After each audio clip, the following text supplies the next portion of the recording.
राम राम जी। गरीब बहू की अमीर समझदारी। सीमा बहुत गरीब घर से आई थी। पिता रिक्शा चलाते थे, माँ दूसरों के घर बर्तन मांजती थी, लेकिन ससुराल पूरा रईस। बड़ा घर, चमचमाता फर्श और उससे भी ज्यादा चमकदार ताने। शादी के दूसरे ही दिन सास बोली, बहू, हमारे यहाँ सुबह दूध के साथ बादाम खाते हैं। सीमा मुस्कराई, जी मान जी, हमारे यहाँ तो दूध ही त्योहार पर आता था। सास ने नाक से कुरने। जेठानी ने हंसते हुए पूछा, बहू, तेरे मायके में एसी होगा? सीमा मासूम बनकर बोली, नहीं दीदी, लेकिन गर्मी में पसीना फ्री में निकलता था। देवर जोर से हंस पड़ा। सास ने घूरा। सबको लगता था गरीब बहू है, डर जाएगी, रोएगी, चुप रहेगी। पर सीमा की गरीबी में हिम्मत बहुत अमीर थी।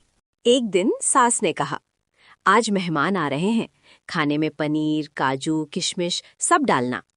सीमा बोली, मां जी, इतना सब डाल दूं या थोड़ा बचा के बैंक में जमा कर दूं? पूरे घर में हंसी गूंज गई। सास गुस्सा हो गई। मेहमान आए। खाना शानदार था। एक मेहमान बोली, बहू, खाना तो बहुत स्वाद है, कहाँ से सीखा? सीमा ने कहा, गरीबी से। जब कम होता है ना तो दिल से पकाते हैं। सन्नाटा छा गया। कुछ दिन बाद ससुर बीमार पड़े।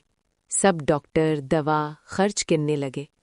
सीमा चुपचाप रात भर जागकर उनके पैर दबाती रही। ससुर ने पूछा, बहू, थकी नहीं? सीमा हंसकर बोली, बाबूजी, गरीब लोग थकने का खर्च नहीं उठा सकते।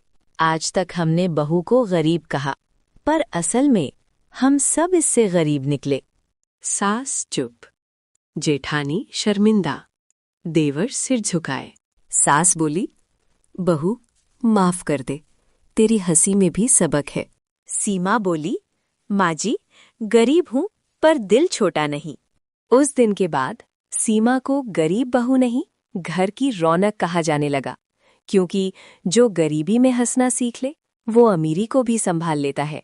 राम राम जी।